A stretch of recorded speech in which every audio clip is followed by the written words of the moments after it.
എല്ലാവർക്കും നമസ്കാരം. നമ്മൾ ഒരു ഡിസ്കഷനിലേക്ക് പോവുകയാണ്. ഇപ്രാവശ്യത്തെ നമ്മുടെ പഞ്ചായത്ത് അംഗങ്ങളുടെ സത്യപ്രതിജ്ഞകൾക്ക് ഒരു ചില പ്രത്യേകതകൾ നമ്മൾ കാണേണ്ടായി. ടി വിയിൽ പലരും പ്രാദേശിക ദൈവങ്ങളെ വെച്ചാണ് സത്യപ്രതിജ്ഞ ചെയ്തത്. അയ്യപ്പനുണ്ടായിരുന്നു, ദേവി ഉണ്ടായിരുന്നു, കൊടുങ്ങല്ലൂരമ്മ ഉണ്ടായിരുന്നു, ആവുമെന്ന് അറിയില്ല, ചേർത്തല ഭഗവതി, പിന്നെ അവണാങ്കാട് ചാത്തനുവരെല്ലാവരും ഉണ്ടായിരുന്നു. എല്ലാവരെയും വിളിച്ചുകൊണ്ടുള്ള, ചിലരൊക്കെ വളരെ ആവേശത്തിലാണത് ഇങ്ങനെ സത്യപ്രതിജ്ഞ ചെയ്യുന്നത്, ആരോടോ ഒരു വാശി തീർക്കുന്ന പോലെ. സത്യത്തിൽ അങ്ങനെ ഒരു വകുപ്പുണ്ട്. അതായത് ഭരണഘടനയുടെ 3-ാം ഷെഡ്യൂൾ പ്രകാരം ദൈവനാമത്തിൽ സത്യപ്രതിജ്ഞ ചെയ്യാനുള്ള ഒരു വകുപ്പുണ്ട്. അതുപോലെ തന്നെ ദൃഢപ്രതിജ്ഞയ്ക്കും വകുപ്പുണ്ട്. ഇത് രണ്ടും നമുക്ക് എല്ലാവർക്കും അറിയുന്നതാണ്. വളരെ ചുരുക്കം ആളുകൾ ദൃഢപ്രതിജ്ഞ ചെയ്യും, വളരെയധികം ആളുകൾ ദൈവവിശ്വാസത്തിൽ ദൈവനാമത്തിൽ സത്യപ്രതിജ്ഞ ചെയ്യും. പിന്നെ സത്യപ്രതിജ്ഞ ചെയ്തവർ, ദൃഢപ്രതിജ്ഞ ചെയ്യുന്നവരൊക്കെ ഭയങ്കര വിശ്വാസികളായിട്ട് നമ്മൾ കാണപ്പെടാറുണ്ട് കേട്ടോ. ഇതിലൊന്നും അങ്ങനെയൊന്നുമില്ല. പക്ഷേ ചില പാർട്ടി തീരുമാനങ്ങളുടെ ഭാഗമായിട്ട് ഞങ്ങൾ ദൃഢപ്രതിജ്ഞ ചെയ്യുള്ളൂ എന്നുള്ള രീതിയിൽ ചെയ്യുന്ന അവർ ഭക്തന്മാർ തന്നെയായിരിക്കും. പക്ഷേ ദൈവനാമത്തിൽ എന്ന് പറയുമ്പോൾ അതൊരു അങ്ങനെ ഒരു വാക്കാണ്. അല്ലാണ്ട് ഇപ്പോൾ ഈ പറഞ്ഞ പോലെ പറശ്ശിനിക്കടവ് മുത്തപ്പൻ അവണങ്കാട് ചാത്തനെന്ന് വെച്ചിട്ടുള്ള അങ്ങനെയല്ലോ ഉദ്ദേശിച്ച് ഈ ഭരണഘടന നിർമ്മാതാക്കൾ അങ്ങനെ ഉദ്ദേശിച്ചിട്ടില്ല. മുമ്പൊരിക്കൽ ശ്രീനാരായണ ഗുരുവിൻ്റെ പേരിൽ സത്യപ്രതിജ്ഞ ചെയ്തിട്ട് ഇത് കോടതിയിലൊക്കെ എത്തിയ ഒരു വിഷയം എനിക്ക് ഓർമ്മയുണ്ട്. ചിലപ്പോൾ ഒരു പക്ഷേ നമ്മുടെ അഡ്വക്കേറ്റ് പ്രശാന്ത് ചിലപ്പോൾ അറിയാമായിരിക്കും. അപ്പോൾ അതിനൊരു ഒരു പരിധി വെച്ചിട്ടുണ്ട്. നമുക്ക് സ്വാതന്ത്ര്യമുണ്ട്, നമുക്ക് ദൈവനാമത്തിൽ നമുക്ക് പറയാനുണ്ട്. അത് നമ്മൾ ഒരു ശ്രീനിവാസൻ്റെ ഒരു സിനിമയിൽ നമ്മൾ പറയുന്ന പോലെ നമ്മുടെ പാർട്ടിക്കുള്ള അഭിപ്രായ സ്വാതന്ത്ര്യമുണ്ട്. അതുകൊണ്ടാണ് നമ്മൾ എല്ലാവരും ഒരുമിച്ചിരുന്ന് പരിപ്പോടയും ചായയും കഴിക്കുന്നതെന്ന് പറയില്ല. അതുപോലെ ഒരു പരിധിയുണ്ട് ഇതിന്. അത് വിട്ടുകഴിഞ്ഞാൽ നമുക്കതൊരു അസഹനീയമായി തോന്നും. ഇങ്ങനെ പോയാൽ പ്രേതത്തിൻ്റെ പേരിൽ സത്യപ്രതിജ്ഞ ചെയ്യുമ്പോൾ എന്ന് നമ്മൾ ആശങ്കപ്പെടാനുള്ള കാരണം അതാണ്. എൻ്റെ അഭിപ്രായത്തിൽ, ബാക്കി അഭിപ്രായങ്ങൾ അവർ പറയാം, എൻ്റെ അഭിപ്രായത്തിൽ എല്ലാവരും ചെയ്യേണ്ടത് ദൃഢപ്രതിജ്ഞയാണ് എന്നാണ് എൻ്റെ ഒരു അഭിപ്രായം. ഞാൻ യുക്തിവാദിയായതുകൊണ്ട് അതൊരു ആചാരം പോലെ പറയുന്നതല്ല. എനിക്കതിന് ചില ബോധ്യങ്ങളുണ്ട്. എന്നുവെച്ചാൽ ഈ ദൃഢപ്രതിജ്ഞയ്ക്കാണ് മതനിരപേക്ഷതയും ശാസ്ത്രീയതയും ഉയർത്തിപ്പിടിക്കാനുള്ളൊരു കഴിവുള്ളത് എന്നാണ് ഞാൻ കരുതുന്നത്. ഈ ദൃഢപ്രതിജ്ഞ ചെയ്യുന്നവൻ എന്തിനെയാണ് അയാൾ സാക്ഷി നിർത്തുന്നത്? അയാൾ സ്വന്തം മനസ്സാക്ഷിയെ സാക്ഷി നിർത്തുന്നു, അതുപോലെ ഭരണഘടനയെ സാക്ഷിയാക്കുന്നു. അപ്പോൾ എനിക്ക് തോന്നുന്നത് കുറച്ചും കൂടി ആധുനികമായ മൂല്യങ്ങൾ പുലരുന്ന ഒരു രാജ്യത്ത് ഏറ്റവും നല്ലത് അതാണ്. അതുമാത്രവുമല്ല, ഇപ്പോൾ നമ്മളൊരു പഞ്ചായത്ത് അംഗത്തിൻ്റെ ഒരു നിലവാരത്തിലേക്ക് വന്നാൽ പുള്ളി ഫേസ് ചെയ്യുന്ന കാര്യങ്ങളെന്നാണ് അദ്ദേഹത്തിൻ്റെ ദൈനംദിന പ്രവർത്തനങ്ങൾ എന്താണത്. അദ്ദേഹത്തിൻ്റെ ദൈനംദിന പ്രവർത്തനങ്ങൾ നമ്മൾ നോക്കുമ്പോൾ നമുക്കറിയാൻ പറ്റും, അതിൽ അവിടെ പ്രയോഗിക്കേണ്ടത് ജപമല്ല, ദൈവത്തെ ഏതെങ്കിലും ഈ പറഞ്ഞ പോലെ ഉള്ള പ്രാദേശിക ദൈവങ്ങളെ കൊണ്ടല്ല അവിടെ ഇതുണ്ടാവുക. അവർ ചെയ്യേണ്ടത്, അവരുടെ പ്രവർത്തനങ്ങൾ പ്രതിഫലിക്കേണ്ടത് ശാസ്ത്രബോധമാണെന്ന് നമുക്ക് ഭംഗിയായിട്ട് അറിയാം. നമുക്കിപ്പോൾ നമ്മൾ ഉദാഹരണമായിട്ട് പറഞ്ഞാൽ അവരെ ഏറ്റവും കൂടുതൽ ഇടപെടുന്ന ഒരു ആരോഗ്യ പ്രശ്നം ഒരു സ്ഥലത്തുണ്ടായി എന്ന് വെച്ചാൽ, വാക്സിനേഷൻ്റെ ആവശ്യം വരുന്ന സമയത്ത് അവിടെ നമുക്ക് പ്രാർത്ഥന കൊണ്ടോ നിങ്ങൾ പ്രാർത്ഥിച്ചാൽ മതിയെ എന്ന് പറഞ്ഞാലോ ഒന്നും ഒരിക്കലും ഒരു രോഗം മാറാൻ പോകുന്നില്ല.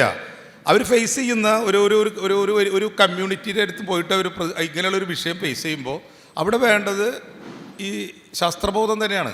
അല്ലാതെ മറ്റേത് ജപം കൊണ്ട് അവിടെ കാര്യമില്ല. ഇനി എല്ലാ മെമ്പർമാരും കാണുന്ന മറ്റൊരു വിഷയമാണ് ഈ മാലിന്യ സംസ്കരണം പോലുള്ള സ്ഥലങ്ങളാണ്. അവിടെയൊക്കെ നിങ്ങൾ മാലിന്യം, നിങ്ങളുടേതാണ് മാലിന്യം, ആ മാലിന്യം നിങ്ങൾ സംസ്കരിച്ചില്ലെങ്കിൽ ദൈവകോപം ഉണ്ടാവുക എന്ന് പറഞ്ഞിട്ട് കാര്യമില്ല.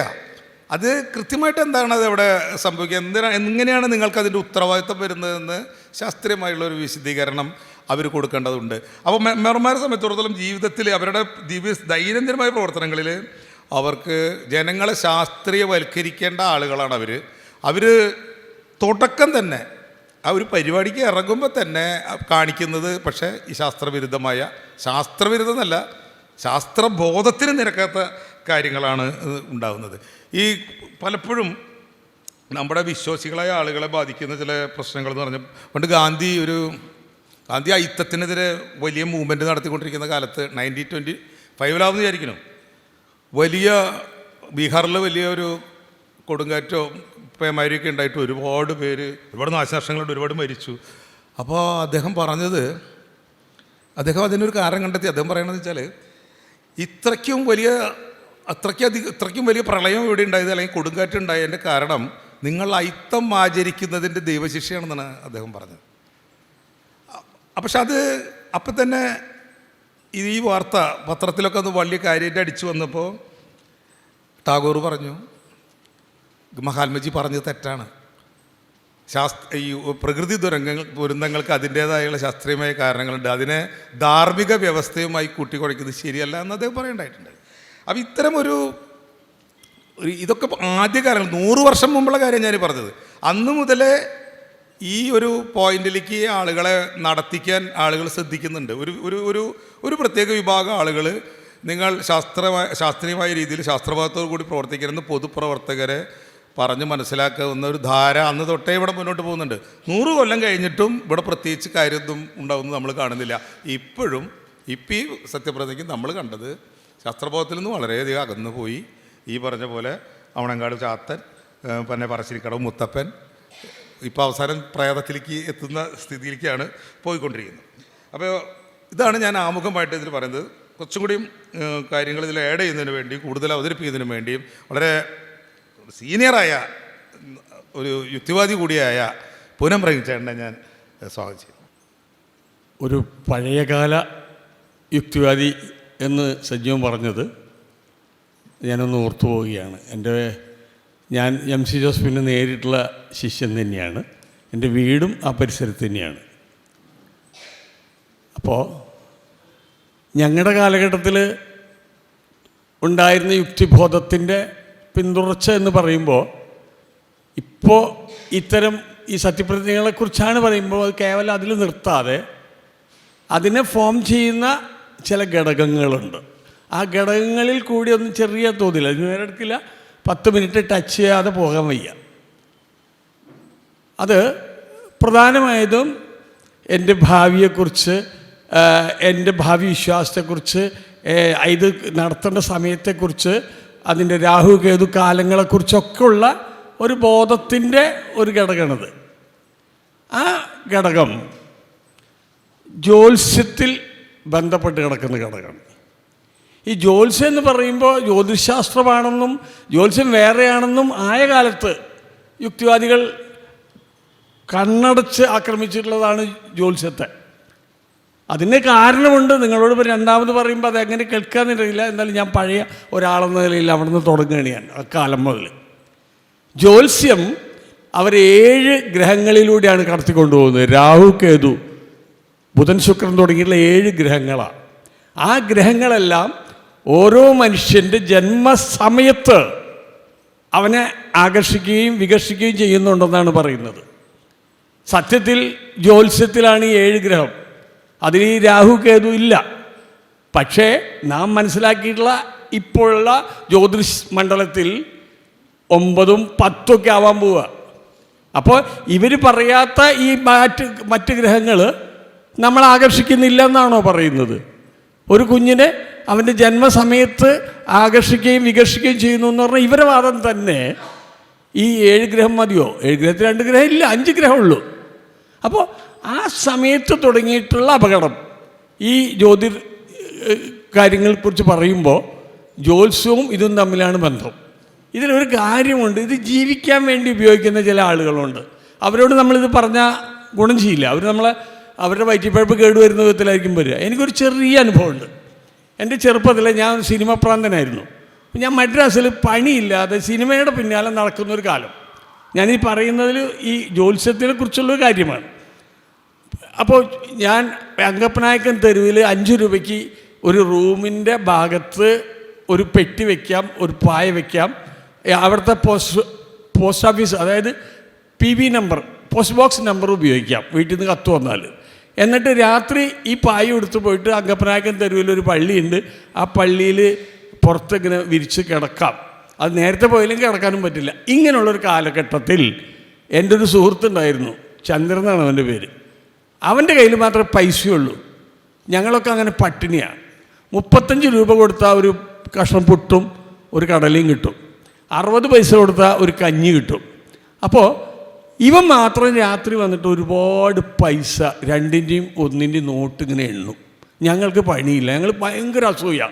എങ്ങനെ ഇവൻ ഈ കാശ് ഉണ്ടാക്കുന്നത്? അത് ശരിയല്ലല്ലോ, ഇവൻ്റെ കാര്യം കണ്ടുപിടിക്കണമെന്ന് പറഞ്ഞ് ഇവനെ പിന്നാലെ പോകുന്നൊരു പരിപാടി എടുത്തിട്ട് ഇവൻ സൈതാപ്പേട്ടയിൽ ഒരു പ്ലാറ്റ്ഫോമിൽ ഒരു രാശിചക്രം വരച്ചിട്ട് തലയിൽ ഒരു ഹാറ്റൊക്കെ വെച്ചിട്ട് ഒരു പ്രത്യേക ഡ്രസ്സിൽ ഒരു സ്റ്റിക്കൊക്കെ വെച്ചിട്ട് അതിലൂടെ പോകുന്ന ആളെ മുഖത്ത് നോക്കിയിട്ട് ഇവൻ പറയുന്നൊരു ഡയലോഗാണ്, ഒരു ഒളിമനമായ എതിർകാലം ഉങ്ങളെ എതിർപ്പാത്ത് കൊണ്ടിരിക്കരുത്. ഇത് പറഞ്ഞ വെച്ച് തന്നെ ഒരുമാതിരി പകുതി വിശ്വാസി പെട്ടു. അവൻ അവിടെ നിന്നു. ഇനി ബാക്കി കാര്യം അവനോട് ചോദിച്ചാൽ ഒരു പുസ്തകമുണ്ട്, ആ പുസ്തകം നിർത്തി പിടിച്ചിട്ട് പറയും ദക്ഷിണ വയ്ക്കാൻ പറയും. അപ്പോൾ അതിൽ 1 രൂപ വയ്ക്കും, അടയ്ക്കും. ഇവൻ കൈകൊണ്ട് തൊടില്ല അത്ര. എന്നിട്ട് ഇവൻ പറയുന്നത് ഈ ബാക്കി കാര്യങ്ങളാണ്. അപ്പം ചിലപ്പം അഭിനയിക്കും, രാഹു 2 മിനിറ്റ് വെയിറ്റ് ചെയ്യും, അങ്ങനെയൊക്കെ പറഞ്ഞിട്ട് വിശ്വസിപ്പിച്ചുകൊണ്ട് പറയുന്നത് എന്താ പറഞ്ഞാൽ ഭാവി കാലം അങ്ങ് പറയും. ഭാവി കാലം എന്ന് പറഞ്ഞാൽ ഇത് അനുഭവിക്കുന്ന നേരത്ത് ഈ ജ്യോത്സ്യനില്ല, അവൻ തന്നെയാണ് പോയി അനുഭവിക്കുന്നത്. മാത്രമല്ല ഭൂതകാലത്തിൽ എന്തെങ്കിലും കോമൺ ആയിട്ടുള്ള 2 കാര്യമുണ്ട്, പ്രേമം, ശത്രു, പിന്നെ തൊഴിലുണ്ടോ ഇല്ല എന്നുള്ളത് അവനോട് ചോദ്യം ചോദിക്കും. നിങ്ങൾക്ക് എന്താ പണി പറയുമ്പോൾ ഒന്നുമില്ല എന്ന് പറഞ്ഞാൽ പിന്നെ അവനങ്ങ് വിട്ടേക്കും, കാര്യമൊന്നുമില്ല. പണിയുണ്ട്, വരുമാനം ഉണ്ടെന്ന് പറഞ്ഞു കഴിഞ്ഞാൽ പിന്നെ കാര്യങ്ങൾ മുന്നോട്ട് കൊണ്ടുപോകും. എന്നിട്ട് ഇവന് ഒരു ശത്രുവുണ്ട്, അയാൾ വലിയ കുഴപ്പം ചെയ്തു വെച്ചിട്ടുണ്ട്, ആ കുഴപ്പങ്ങൾക്ക് പരിഹാരമുണ്ട്. പിന്നെ അവനെ എങ്ങനെ അവൻ്റെ അന്ധവിശ്വാസത്തിൻ്റെ രീതി അനുസരിച്ച് അവനെ ചൂഷണം ചെയ്യാനൊരു സാധ്യതയാണ്. അപ്പം ഞാൻ സൂചിപ്പിക്കുന്നത് എന്താ പറഞ്ഞാൽ അവൻ ഇങ്ങനെ കിട്ടുന്ന ദക്ഷിണയാണ് ഞങ്ങളെ കാണിക്കുന്നത്. അപ്പോൾ ഞങ്ങൾക്ക് തോന്നിയൊരു കാര്യം എത്ര ചീപ്പാണ്. അതായത് ഒരാളുടെ മുഖത്തൊരു വടി നീട്ടി പിടിച്ചിട്ട് ഒളികയമാന എതിർക്കാലം ഉങ്ങൾ എതിർപ്പാത്ത് കൊണ്ടിരിക്കരുതെന്ന് പറഞ്ഞാൽ വീഴാവുന്നതേ ഉള്ളൂ. നമ്മുടെ കയ്യിൽ ഒരു യുക്തി ബോധവും ഇല്ല, വെറുതെ പറയുകയാണ്. യുക്തിയൊക്കെ ഉണ്ടെങ്കിൽ നമ്മുടെ ഇന്ന് വഴിതെറ്റും. രാഹുവും കേതുവും കാര്യങ്ങളൊക്കെ നമുക്കും ഉണ്ട്. പിന്നെ ഇതിനകത്തൊരു കാര്യം എനിക്ക് പറയാനുള്ളത്, സജീവൻ പറഞ്ഞ കാര്യത്തിൽ ഒരു കോമൺ പദം മാനവീയതയുടെ പേരിൽ, നീതിബോധത്തിൻ്റെ പേരിൽ, സത്യസന്ധതയുടെ പേരിൽ ഞാൻ ഈ സ്ഥാനം ഏറ്റെടുത്തുകൊണ്ട് പ്രവർത്തിച്ചു കൊള്ളാമെന്നാണ് സത്യപ്രതിജ്ഞ നല്ലത്. അത് മതവിശ്വാസിക്കും കൊള്ളാം, യുക്തിവാദിക്കും കൊള്ളാം, ഇനി ഏത് മതവിശ്വാസിക്കും ആവാം. അള്ളാഹുവും വേണ്ട, ദൈവവും വേണ്ട, ഈശ്വരനും വേണ്ട, ക്രിസ്തുവും പിതാവും പുത്രനും പരിശുദ്ധാത്മാവും ഒന്നും വേണ്ട. അതിൽ എല്ലാവർക്കും യോജിക്കാവുന്ന മാനവീയതയുടെ പേരിൽ, സത്യസന്ധതയുടെ പേരിൽ അങ്ങനെ ഒരു സംഭവം ചെയ്യുകയാണ് ശരിയെന്ന് എനിക്ക് തോന്നുന്നത്. മറ്റൊരു പ്രധാനമായിട്ട് പറഞ്ഞതിൻ്റെ ഒരു ഭാഗം എൻ്റെ കയ്യിൽ 2 മിനിറ്റും കൂടെ ഉള്ളതുകൊണ്ട് ഞാൻ പറയുകയാണ്. ഞങ്ങൾ ദിവ്യാത്ഭുത അനാവരണ പരിപാടി എന്ന് പറഞ്ഞിട്ടൊരു പഴയ കാലത്ത് പ്രേമാനന്ദിൻ്റെ കൂടെ ഒരു യാത്ര പോയിട്ടുണ്ട്, കേരളം മുഴുവൻ. നിങ്ങൾക്ക് ഓർമ്മയുണ്ടോയെന്ന് അറിയില്ല. ആ സമയത്ത് ഞങ്ങൾക്ക് കിട്ടുന്ന ഒരു ഫീഡ്ബാക്ക് അത്ഭുതം തോന്നും. ഒരു യുക്തിവാദി സംഘത്തെയും വിളിച്ച് ചേർത്തിട്ടല്ല ഞങ്ങൾ ഈ സാധനം കൈയടിച്ച് അളക്കൂട്ടി കാണിക്കുന്നത്. തെരുവിൽ വേലായുധൻ്റെ പണി അങ്ങനെ കാണിക്കുമ്പോൾ ഞങ്ങളൊരു 10 പൈസ, പഴയ 10 അലൂമിനിയം പൈസ എടുത്ത് കാണിക്കും, ഒരു ചെറുനാരങ്ങ എടുത്ത് കാണിക്കും. എന്നിട്ട് പറയും സായിബാബ എന്ന് പറയുന്ന ആൾ ലോകത്തെ പിടിച്ചടക്കിയത് ഈ ഒരു ചെറുനാരങ്ങയിലും ഈ ഒരു 10 പൈസയിലാണെന്ന് ഞങ്ങൾ ജനക്കൂട്ടത്തിനോട് പറയും. എന്നിട്ട് ഞങ്ങൾ ഈ ചെറുനാരങ്ങ ഈ 10 അലൂമിനിയം പൈസയിൽ അപ്ലൈ ചെയ്ത് കാണിക്കും. അതൊന്ന് നന്നായിട്ട് പൊടിച്ചാൽ ഭസ്മമായിട്ട് മാറും. നിങ്ങൾക്കൊരു പക്ഷേ അത് കാണുമ്പോഴാണ് അവർക്ക് മനസ്സിലാവുന്നത് അത് ശരി, ഇതാണോ ഈ ഐഡിയ. അത് ഇതിൻ്റെ ഉള്ളിൽ 10 പൈസ വയ്ക്കുന്നു, ഞെരടുന്നു, ഞെരടി ഒരാൾക്ക് കൊടുക്കുന്നു, അടുത്ത ആൾക്ക് കൊടുക്കുന്നു, കൈശൂന്യം. അപ്പോൾ ഇങ്ങനെ ദിവ്യാത്ഭുത അനാവരണ പരിപാടി പലതും ചെയ്ത കൂട്ടത്തിൽ നിങ്ങൾക്ക് വേണമെങ്കിൽ അനുഭവത്തിലുള്ള കാര്യം പറയാം. അതായത് തിരിതുള്ളിക്കുക മനഃശാസ്ത്രം കൊണ്ട്. അതുപോലെ കൈവശമാണെന്ന് പറയുന്നവൻ്റെ കൈവശർക്കുക. കൈവശർക്കുന്ന സൂത്രം ഇത്രയേ ഉള്ളൂ, ചെറിയ സൂത്ര. എന്താ പറഞ്ഞാൽ നമ്മൾ വലിയൊരു ലിസ്റ്റ് കൊടുക്കും മന്ത്രവാദി ഈ കൈവശമുള്ളവനെ ഇറക്കാൻ വേണ്ടിയിട്ട് കുറേ സാധനങ്ങൾ, അതൊക്കെ ഇയാൾ വീട്ടിലേക്കുള്ളതും കൊണ്ടുപോകാനൊക്കെ ഉള്ള. അത് കഴിഞ്ഞിട്ട് പറയും 3 ലിറ്റർ കൈ തൊടാത്ത പാല്, ഒരു നല്ല ഉരുളി, ഈ ഉരുളിയും ഈ 3 ലിറ്റർ പാലും അതിൽ ഒഴിച്ചിട്ട് ഈ കൈവശം ഉണ്ടെന്ന് പറയുന്നവനെ നമ്മളൊരു പീഠത്തിൽ ഇരുത്തുകയാണ്. എന്നിട്ട് പൂക്കൾ ഇവൻ്റെ പേരിൽ പൂജിച്ചിടുമ്പോൾ അതിൻ്റെ ഇടയിൽ മഷിവട്ട് എന്ന് പറഞ്ഞാൽ നിങ്ങൾക്ക് പലർക്കും ഓർമ്മയുണ്ടാവും. മഷിവട്ട് ഇപ്പോഴുള്ള ആധുനിക പേന വരുന്നതിന് മുമ്പ് മഷിവെട്ട് ഞങ്ങളൊക്കെ പരീക്ഷ എഴുതിയത്.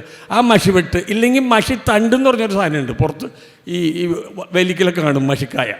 അത് ഇതിൻ്റെ കൂടുതൽ പൊടിച്ചിട്ടാൽ ഈ നറുപാൽ ഒരു ലെയർ വരും ഈ ഇതിൻ്റെ ഈ മഷിയുടെ, അത് ഭയങ്കരമായിട്ട് എടുത്ത് കാണിക്കും ഈ വെള്ള പാലിൽ. ഈ കക്ഷിക്ക് വിഷം ഇറങ്ങി നമ്മളെ പൈസ മേടിച്ചോളൂ, ഇത് ആരും കാണാതെ നാൽക്കവലയിൽ പിന്തിരിഞ്ഞ് നോക്കാതെ കൊണ്ടേ കളയണം. അതാണ് അതിൻ്റെ പരിവേഷണം. അപ്പോൾ ഇങ്ങനെ ഇത് ഞങ്ങളിരുന്ന് കാണിച്ചു കൊടുക്കും. ഇതാണ് ആ സാധനം. പിന്നെ അതുപോലെ ദിവ്യാത്ഭുതാനാവരണ പരിപാടിയിൽ ഒരുപാട് കാര്യങ്ങൾ ഞങ്ങൾ ചെയ്തിരുന്നു. അതിൻ്റെ ഒരു അന്തരീക്ഷവും അന്നുണ്ടാക്കിയിട്ടുള്ള യുക്തിവാദികളുടെ ഒരു ഗുണവും. ഇന്ന് ആ യുക്തിവാദികൾ അതില്ല. അന്ന് നമ്മൾ കൃത്യമായിട്ടൊരു ഇടതുപക്ഷ ചായവുള്ള ഇടതുപക്ഷ സ്വഭാവമുള്ള കാര്യങ്ങൾ പറഞ്ഞ് മനസ്സിലാക്കി കൊടുക്കുന്ന യുക്തിവാദി സമൂഹത്തിന് വേണ്ടി എന്തെങ്കിലും ചെയ്യും. ഈശ്വരനുണ്ടോ ഇല്ലെന്നുള്ളതല്ല ഞങ്ങളുടെ തർക്കം. നിങ്ങളുടെ അന്ധവിശ്വാസം കൊണ്ട് നിങ്ങൾക്കുണ്ടായ നഷ്ടം ഇതൊക്കെയാണെന്ന് ബോധ്യപ്പെടുത്തുന്ന ഒരു പ്രവർത്തനമായിരുന്നു അന്ന്. അത് പിന്നീട് ഞങ്ങൾക്ക് വഴിതെറ്റിയുണ്ട്. ഞാനടക്കമുള്ള 10-32 പേര് പോയി പൊന്നമ്പലമേട്ടിൽ പോയി തല്ലുകൊണ്ട് ഒരാവശ്യം ഉണ്ടായിരുന്നില്ല. കാരണം ഞങ്ങൾ തല്ലുകൊണ്ടിട്ടൊന്നും അയ്യപ്പൻ പോകാൻ പോകണില്ല ഇവിടുന്ന്. ഞങ്ങളങ്ങനെ തെറ്റിദ്ധരിച്ചു. ഞങ്ങൾ പോയി തല്ലുകൊണ്ട് ഈ ജ്യോതിനൊക്കെ എടുത്ത് കളഞ്ഞു കഴിഞ്ഞാൽ അയ്യപ്പനെ വിശ്വാസം നിർത്തിയൊന്നും ഒന്നുമില്ല, കൂടുകയാണ് ചെയ്തത്. അതുകൊണ്ട് തന്നെ നമ്മളുടെ യുക്തിബോധത്തിൻ്റെ ഉള്ളിൽ നമുക്ക് നഷ്ടം വരാതെ, നമ്മൾ മണ്ടനാവാതെ നമുക്ക് എന്ത് ചെയ്യാൻ പറ്റുമെന്ന് ആലോചിക്കേണ്ടി കൂടി സന്ദർഭമായിട്ട് ഞാൻ ഇതിനെ കാണുന്നു. എൻ്റെ ഒരു നിർദ്ദേശം ഇതാണ്, ഈ വിഷയത്തിൽ ദൈവങ്ങളെ ഒഴിവാക്കി മറ്റ് ശ്രീനാരായണ ഗുരുവിൻ്റെ കാര്യങ്ങൾ പറഞ്ഞല്ലോ. അന്ന് ഉമേഷ് ചള്ളിയിലാന്ന് തോന്നുന്നു കൊടുങ്ങല്ലൂർ SNDP ശ്രീനാരായണ ഗുരുവിനെ വെച്ച സത്യപ്രതിജ്ഞ ചെയ്തിട്ട് പിന്നീട് കേസ് കോടതിയായത്. അപ്പോൾ നമുക്ക് വ്യക്തിപരമായി നിങ്ങൾക്ക് യുക്തിവാദം കൊണ്ടും ശാസ്ത്രീയ ബോധം കൊണ്ടും ഒരു ഗുണം ഉണ്ടാവണം. പിന്നെ കഴിയുമെങ്കിൽ അയൽവക്കക്കാരനും സുഹൃത്തിനും അത് പറഞ്ഞ് മനസ്സിലാക്കി കൊടുത്തുകൊണ്ട് അയാളുടെ ഒരു യുക്തിബോധത്തെ പൊക്കിയെടുത്ത് കൊണ്ടുവരാനും സാധിക്കണം. ഇത്രയൊക്കെ ചെയ്യാൻ പറ്റുള്ളൂ. കാരണം ഞാനൊക്കെ യുക്തിവാദിയായ കാലത്ത് പറിക്കുമ്പോഴും നടുമ്പോഴും ഒക്കെ ഒരു കൊട്ടയാണ്. അതാണ് ഞങ്ങളുടെ യുക്തിവാദിയുടെ കുഴപ്പം. എന്തറിയോ, ഞങ്ങളന്ന് 1000 പേരുണ്ട്, അവരൊക്കെ യുക്തിവാദം പഠിച്ചവരാ. അവരെ അടുത്ത് തന്നെ ഞങ്ങൾ വീണ്ടും യുക്തിവാദം പറയും, അങ്ങോട്ടും ഇങ്ങോട്ടും പറഞ്ഞ് കേൾപ്പിക്കും. ഒരാൾ പുതിയത് കേൾപ്പിച്ചില്ല. അങ്ങനെ പുതിയ ആളുകളെ കേൾപ്പിക്കാത്തത് കൊണ്ട് തന്നെ ഒരുപക്ഷെ 1958-59 യുക്തിവാദികളുടെ കേരളത്തിലുള്ള എണ്ണം തന്നെയായിരിക്കും ഈ 2026 ഉള്ളത് എന്നാണ് ഞാൻ എൻ്റെ വിശ്വാസം. നമസ്കാരം. അടുത്തായിട്ട് ഇനി പ്രശാന്ത് തന്നെ സംസാരിക്കട്ടെ, സ്നേഹത്തോടെ ക്ഷണിക്കുന്നു. ഇവിടെ വളരെ രസകരമായിട്ടുള്ളൊരു ടോപ്പിക്കാണ് ശ്രീ സജീവ് നന്ദിക്കാട് ഇന്ന് തിരഞ്ഞെടുത്തിരിക്കുന്നത്. പ്രേതത്തിൻ്റെ പേരിൽ സത്യപ്രതിജ്ഞ ചെയ്യാമെന്നുള്ളത്. നമ്മൾ തിരുവനന്തപുരം മുനിസിപ്പൽ കോർപ്പറേഷൻ്റെ തിരഞ്ഞെടുപ്പ് കഴിഞ്ഞതിന് ശേഷം ഈ സത്യപ്രതിജ്ഞകൾ കണ്ടപ്പോൾ ഡോക്ടർ ശ്യാംകുമാർ പറഞ്ഞത് തിരുവിതാംകൂർ രാജ്യം തിരിച്ചു വരുന്ന പോലൊരു തോന്നലാണ്.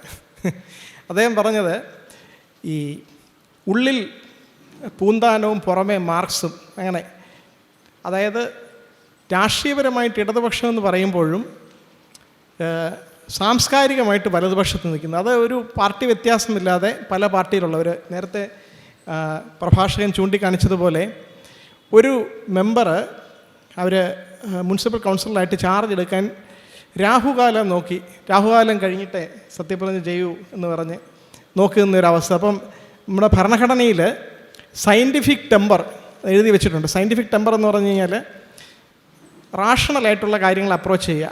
ഇതിന് ഘടകവിരുദ്ധമായിട്ടാണ് തിരഞ്ഞെടുക്കപ്പെട്ട പ്രതിനിധികൾ, അത് പാർട്ടി വ്യത്യാസമില്ലാതെ.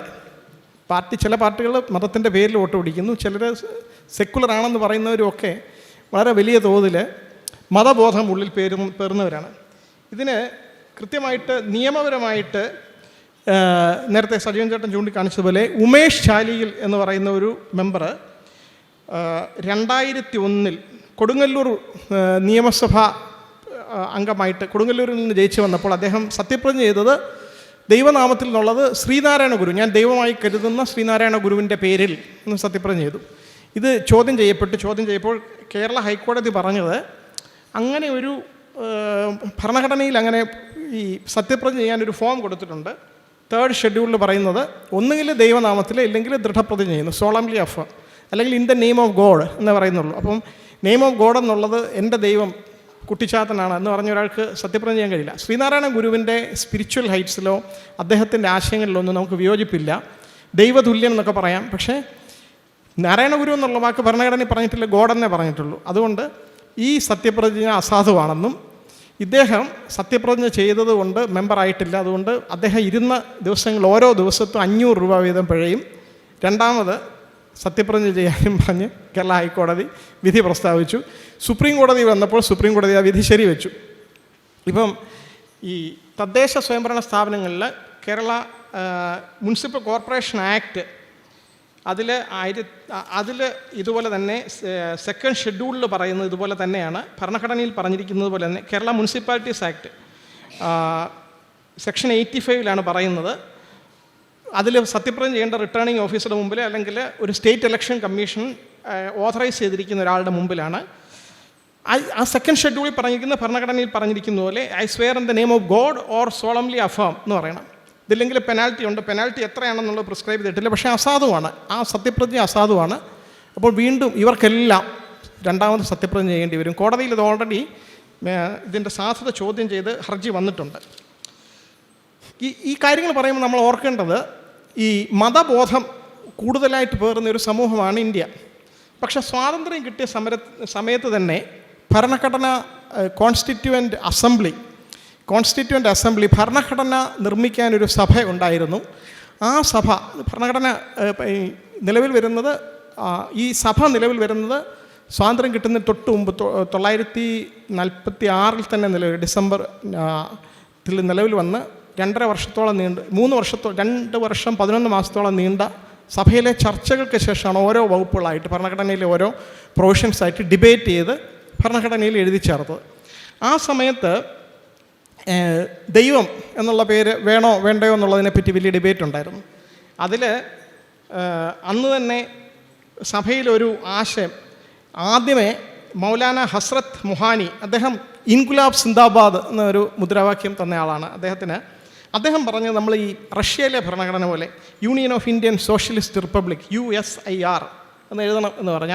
അത് നിരാകരിച്ചു. അപ്പോൾ പെട്ടെന്ന് HV കാമത്ത് എന്ന് പറയുന്ന മെമ്പർ എഴുന്നേറ്റിട്ട് പറഞ്ഞു, നമുക്ക് ഒരു ദൈവത്തിൻ്റെ പേരിൽ in the name of God എന്ന് പറയാൻ തുടങ്ങണം. വി ദ പീപ്പിൾ ഓഫ് എന്ന് പറയുന്നതിന് മുമ്പ് ഭരണഘടന ആമുഖത്തിൽ പ്രിയാമ്പിൾ എന്ന് പറയും, ഭരണഘടനയുടെ ആമുഖത്തിൽ in the name of God എന്ന് എഴുതണം എന്ന് പറയും. അത് അന്നത്തെ രാഷ്ട്രപതിയായിരുന്നു ഡോക്ടർ രാജേന്ദ്ര പ്രസാദ് പറഞ്ഞത്, നിങ്ങൾ ഷെഡ്യൂൾ 3 നോക്കണം. അതിൽ ഒന്നുകിൽ ദൈവനാമത്തിൽ അല്ലെങ്കിൽ ദൃഢപ്രതിജ്ഞ ചെയ്യാനുള്ള ഒരു അവസരം കൊടുത്തിട്ടുണ്ട്, ഒരു ചോയ്സ് ഉണ്ട്. അത് കൊടുത്തിരിക്കുന്നത് വിശ്വാസികൾക്കും അവിശ്വാസികൾക്കും തുല്യ അവകാശം ഉണ്ടാകാൻ വേണ്ടിയാണ്. അപ്പോൾ നിങ്ങൾ പ്രിയാമ്പിളിൽ in the name of God എന്ന് എഴുതി വെച്ച് കഴിഞ്ഞാൽ വിശ്വാസം ഇല്ലാത്തവരെ നിരാകരിക്കുന്നത് പോലെ ഇരിക്കും ഭരണഘടന. പൂർണിമ ബാനർജി എന്ന് പറഞ്ഞ ഒരു മെമ്പർ അവർ ഇതിനെ എതിർത്തു. അവർ പറഞ്ഞു അങ്ങനെ മജോറിറ്റിയും മൈനോറിറ്റിയും തമ്മിലൊരു വ്യത്യാസം ഉണ്ടാകാൻ പാടില്ല ഭരണഘടന. മജോറിറ്റി എന്ന് പറഞ്ഞാൽ വിശ്വാസികൾ. അതുകൊണ്ട് ദൈവത്തിൻ്റെ പേര് അനാവശ്യമായിട്ട് എടുക്കരുത്.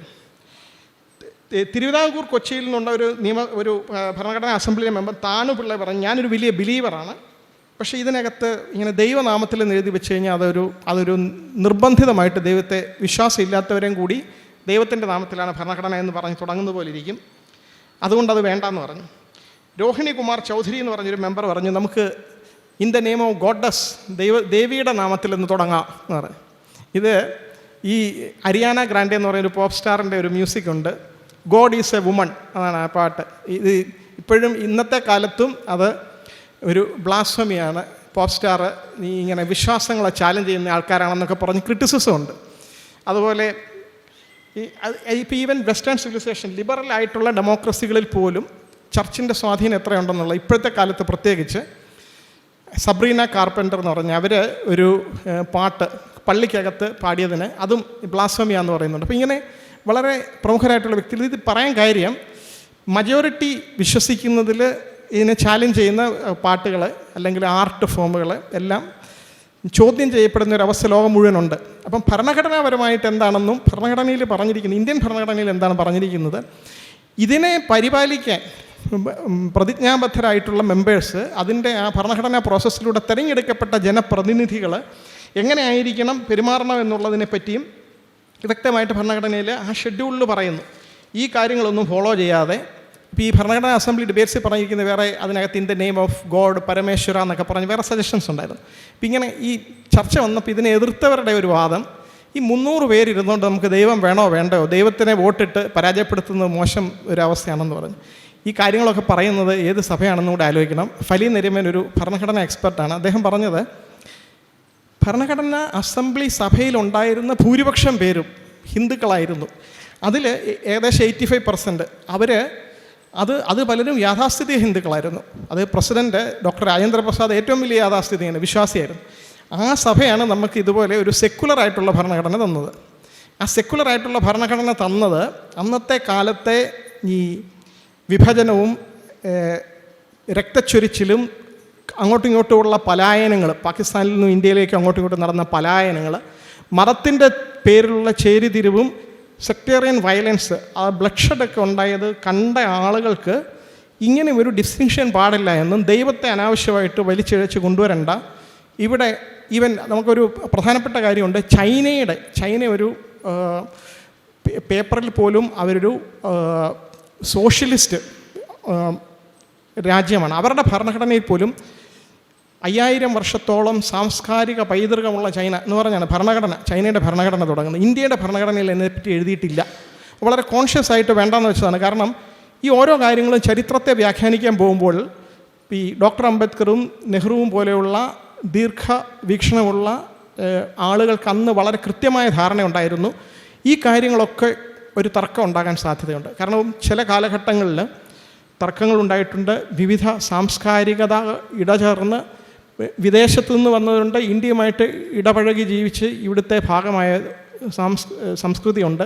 പലപ്പോഴും അങ്ങോട്ടും ഇങ്ങോട്ടും സ്പർദ്ധകളുണ്ടായിട്ടുണ്ട്. സ്പർദ്ധകൾ ഇല്ല എന്നുള്ള, എല്ലാവരും ഒരുമിച്ചെന്നും സന്തോഷമായിട്ട് ജീവിച്ചിരുന്നു എന്നുള്ള ഒരു മൗലാന അബുൽ കലാം ആസാദിൻ്റെ ഒരു വാദം ഉണ്ടായിരുന്നു. അല്ല, ഹിന്ദു മുസ്ലിം 2 നേഷനാണ് എന്ന് മുഹമ്മദ് അലി ജിന്നയുടെ ഒരു വാദം ഉണ്ടായിരുന്നു.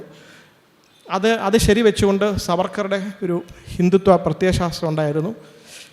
അപ്പോൾ നെഹ്റുവിനെ പോലുള്ള ആളുകൾ പറഞ്ഞത് അത് എന്തു തന്നെ ആയിരുന്നാലും ഒരു പക്ഷേ ഉണ്ടായിരുന്നിരിക്കാം, എന്നും ഒരുമിച്ച് പ്രശ്നങ്ങളില്ലാതെ ജീവിച്ച ഒരൊറ്റ നേഷനല്ല. പക്ഷേ ഇനി അങ്ങോട്ട് ഇന്ത്യ എന്ന് പറയുന്ന രാജ്യം സെക്കുലറായിട്ട് നിലനിൽക്കണമെന്ന് പൂർണ്ണ ബോധ്യം ഉണ്ടായിരുന്ന ദീർഘവീക്ഷണമുള്ള നേതാക്കന്മാർ, കൂടാതെ ഭരണഘടനാ അസംബ്ലിയിലുണ്ടായിരുന്ന മെമ്പേഴ്സ്, അതിൽ യാഥാസ്ഥിതികരായിട്ടുള്ള വിശ്വാസികളായിട്ടുള്ള ആളുകൾ പോലും ദൈവം എന്നുള്ള കൺസെപ്റ്റ് വേണ്ടത്. കാരണം അതെന്താണ് ദൈവം? ഇപ്പോൾ ചോദിച്ചതുപോലെ കുട്ടിച്ചാത്തനാണോ അല്ലെങ്കിൽ ഈ പ്രേതത്തിൻ്റെ പേരിൽ, അങ്ങനെയാണെങ്കിൽ എൻ്റെ വിശ്വാസം ഇതാണ്, ഡിങ്കനാണ് എൻ്റെ വിശ്വാസം എന്ന് പറയുന്നവരുണ്ട്. അപ്പോൾ അതെല്ലാം കോൺട്രവേഴ്സിലായിട്ട് ഇങ്ങനെയുള്ള കാര്യങ്ങളിലേക്ക് പോകാതെ ഇതേപോലെ തന്നെയായിരുന്നു ഭരണഘടനാ അസംബ്ലിയിൽ ഭാരതം എന്നുള്ള പേര് വേണോ, ഇന്ത്യ എന്നുള്ള പേര് വേണോ എന്ന് ഡിസ്കഷൻ നടന്നിട്ടുണ്ട്. ആ സമയത്ത് നെഹ്റു പറഞ്ഞത് നമുക്കിതിലേക്ക് സമയം ഇനി അധികം കളയാനില്ല, ഇന്ത്യ ദാറ്റ് ഈസ് ഭാരത് എന്ന് എഴുതി വെക്കുന്നു.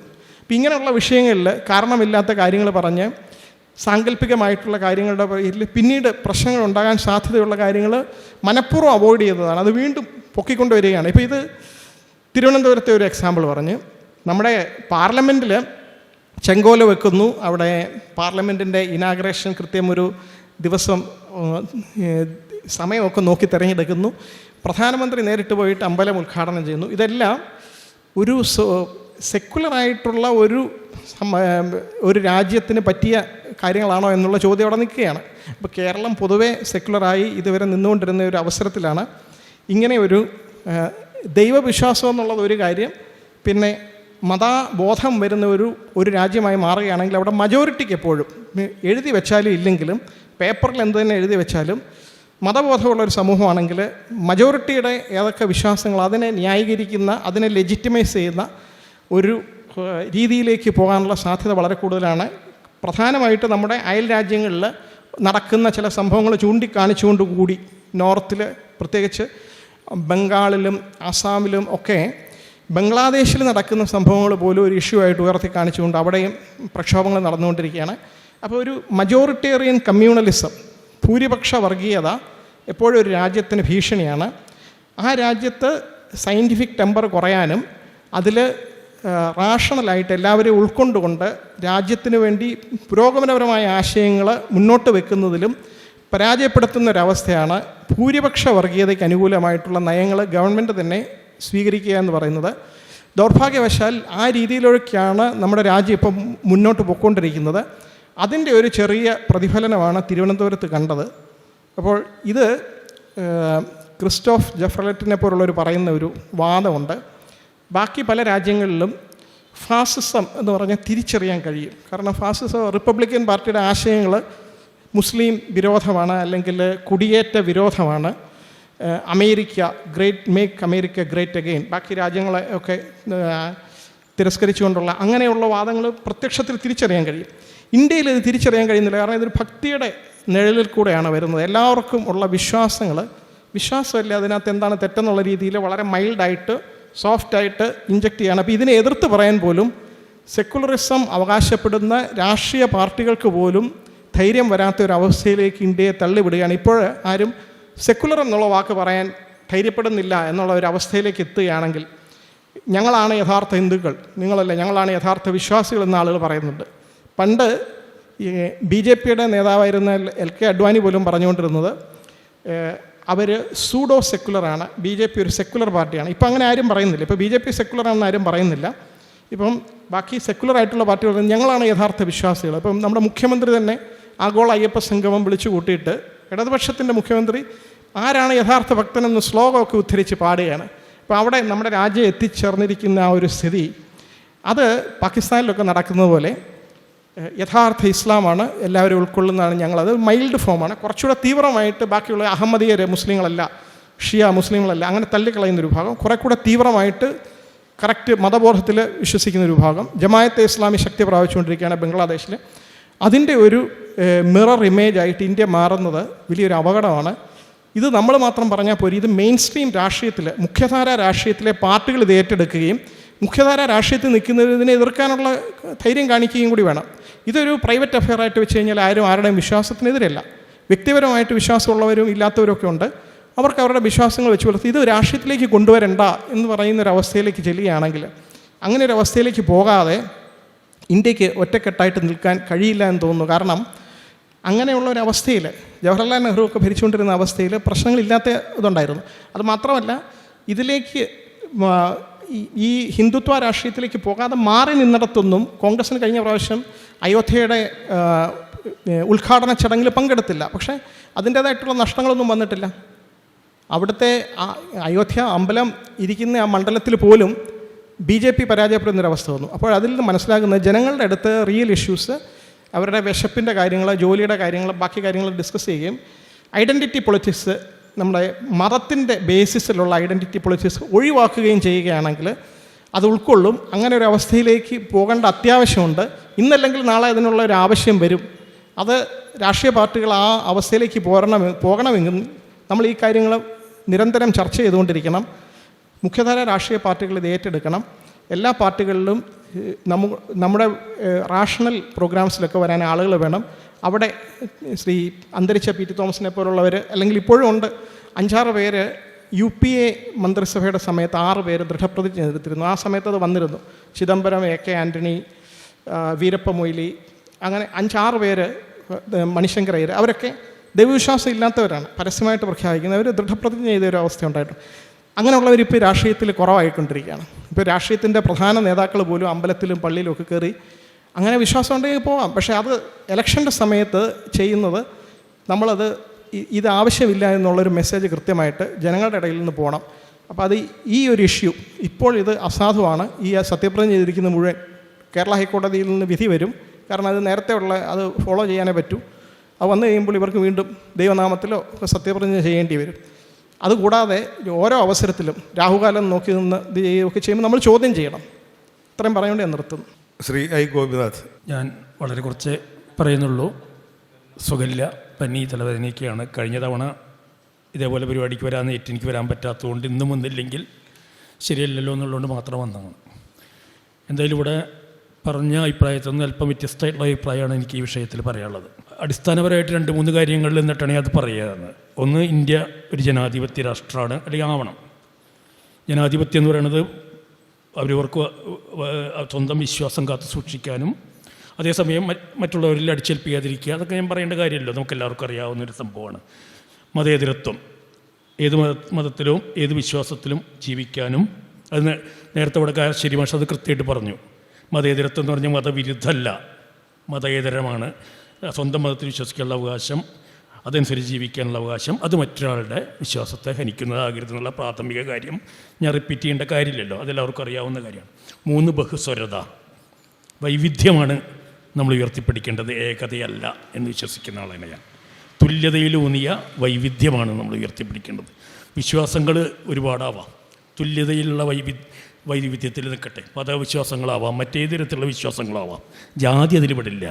കാരണം ജാതിക്ക് തുല്യതയില്ലാത്തതാണ് ജാതി. തുല്യതയില്ലായ്മയുടെ പേരാണ് ജാതി. അല്ലെങ്കിൽ തുല്യതയുണ്ടെങ്കിൽ ജാതിയില്ല. കാരണം അത് വെർട്ടിക്കലായിട്ടുള്ള ഡിവിഷനാണ്, ഹൊറിസോണ്ടലല്ലോ. അപ്പോൾ ഈ നിലപാടുകളിൽ നിന്ന് ഈ വിഷയത്തെ വിശകലനം ചെയ്യുമ്പോൾ എനിക്കൊരു വിമർശനമുള്ളതെന്ന് വെച്ചാൽ, ഒരുപക്ഷെ ഒരു ഫുൾ ദിവസം ഇരുന്നിട്ട് വൈകുന്നേരം ഒരു ലേറ്റായിട്ടുള്ള വിഷയം ആയിക്കോട്ടെ എന്ന് വിചാരിച്ചിട്ടായിരിക്കാം സംഘാടകരങ്ങനെ ചെയ്തത്. പക്ഷേ വളരെ ഗൗരവമായിട്ടുള്ളൊരു വിഷയത്തെ ലഘൂകരിക്കുന്നുണ്ടോ എന്നൊരു സംശയം എനിക്കുണ്ട്. കാരണം ഇന്ത്യ നേരിടുന്ന ഏറ്റവും ഗുരുതരമായ ഒരു വിഷയമാണ് ഹിന്ദുത്വ രാഷ്ട്രീയം ഉയർത്തുന്ന വെല്ലുവിളി. ഇന്ത്യ നേരിടുന്ന ഏറ്റവും ഗുരുതരമായ വിഷയമാണ്. നമുക്കെല്ലാവർക്കും ഇവിടെ അതിൽ വ്യത്യാസം ഉണ്ടോ എന്ന് എനിക്ക് തോന്നുന്നില്ല. ആ ഹിന്ദുത്വ രാഷ്ട്രീയം ഉയർത്തുന്ന വെല്ലുവിളിയെ രാഷ്ട്രീയമായിട്ട് തന്നെയാണ് നേരിടേണ്ടത്. അതുമായി ബന്ധപ്പെട്ട വിഷയത്തെ ഇതിൽ കൂട്ടി കണക്ട് ചെയ്യപ്പെടുന്നുണ്ട്. ഇപ്പോൾ വക്കീലൊക്കെ പറഞ്ഞപ്പോൾ അത് കൂട്ടി കണക്ട് ചെയ്യപ്പെട്ടു. ഈ വിഷയം ഇപ്പോൾ ഇന്ന് ചർച്ച ചെയ്യുന്ന സത്യപ്രതിജ്ഞ വിഷയമൊക്കെ അതായിട്ട് കൂട്ടി കണക്ട് ചെയ്യപ്പെട്ടു. അത് ലഘൂകരിക്കുകയാണെന്നാണ് ഞാൻ സൂചിപ്പിച്ചു വരുന്നത്. വ്യക്തമായിട്ട് പറഞ്ഞാൽ എനിക്ക് ആരുടെ പേരിൽ എന്തിൻ്റെ പേരിൽ സത്യപ്രതിജ്ഞ ചെയ്യാനുള്ള സ്വാതന്ത്ര്യം എനിക്കുണ്ട് എന്ന് വിശ്വസിക്കുന്ന ആളാണ് ഞാൻ. ഭരണഘടന വേറൊരു വിഷയമാണ്, ഞാൻ എൻ്റെ വിശ്വാസം പറയുന്നത്. ഭരണഘടന പറയുന്ന പോലെ നടപ്പാക്കുള്ളൂ, കേസ് വന്ന വിധി വരും, ഇതൊക്കെ അവിടെ നടക്കട്ടെ. നമ്മുടെ വിശ്വാസമല്ല പറയേണ്ടത്. നേരത്തെ പറഞ്ഞ പോലെ മതേതര രാജ്യമാണ്, ഏത് മതത്തിലും വിശ്വസിക്കാം, ഏത് ദൈവത്തിലും വിശ്വസിക്കാനുള്ള അവകാശമുള്ളപ്പോൾ ബഹുസ്വരത ഉയർത്തിപ്പിടിക്കുന്ന സമൂഹത്തിൽ എനിക്ക് താല്പര്യമുള്ള എൻ്റെ വിശ്വാസത്തിലുള്ള പേരിൽ ദൃഢപ്രതിജ്ഞയാവാം, ദൈവനാമത്തിലാവാം, ഇഷ്ടമുള്ള ദൈവനാമത്തിലാവാം, നാരായണ ഗുരുവിൻ്റെ പേരിലാവാം, അതിലൊരു തെറ്റുമില്ല എന്ന് വിശ്വസിക്കുന്ന ഒരാളാണ് ഞാൻ. പ്രത്യേകിച്ച് ആധുനിക ജനാധിപത്യം എന്ന് പറയുന്നത് ഒരു വ്യക്തിക്ക് പരമാവധി സ്വാതന്ത്ര്യം കൊടുക്കുന്ന ഒന്നായിരിക്കണം ജനാധിപത്യം എന്ന് കൂടി ഞാൻ വിശ്വസിക്കുന്നു. അതായത് രണ്ട് വ്യക്തി ഉണ്ടെങ്കിൽ അവിടെ നിയന്ത്രണം വരും, ഒരു ഗവൺമെൻറ് വരും. 2 വ്യക്തി ഉണ്ടെങ്കിൽ, ലോകത്തൊരു വ്യക്തിയുള്ള എൻ്റെ വിഷയമില്ല, 2 വ്യക്തി ഉണ്ടെങ്കിൽ അവിടെ ഒരു ഗവൺമെൻറ്, ഞാൻ ഉദ്ദേശിച്ചത് അറിയാലോ, ഒരു നിയന്ത്രണം വരും, ഒരു സംശയ കരുതില്ല. കാരണം അവിടെ സാമൂഹ്യ വശം വരുന്നുണ്ട്, വൈയക്തിക വശം വരുന്നുണ്ട്. ഈ സാമൂഹ്യ വശവും വൈയക്തിക വശവും തമ്മിലുള്ള ഒരു മത്സരം തന്നെയാണ് സമൂഹത്തെ മുന്നോട്ട് നയിക്കുന്നത്. അവിടെ പരമാവധി വൈയക്തിക ഘടകങ്ങൾക്ക് പ്രാധാന്യം കൊടുക്കുന്ന, വൈയക്തിക സ്വാതന്ത്ര്യം പരമാവധി നിലനിൽക്കുന്ന സമൂഹമാണ് ഏറ്റവും കൂടുതൽ പുരോഗമനം തന്നെയാണ് ഞാൻ വിശ്വസിക്കുന്നത്.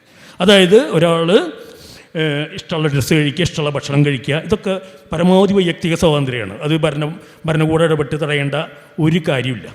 മുഖം മറയ്ക്കുന്ന വസ്ത്രം തടയണം. കാരണം ഒരു സാമൂഹ്യ ജീവി കൂടിയാണെന്ന് പറഞ്ഞില്ലേ നമ്മൾ, വ്യക്തി മാത്രമല്ല സമൂഹ ജീവി കൂടിയാണ്.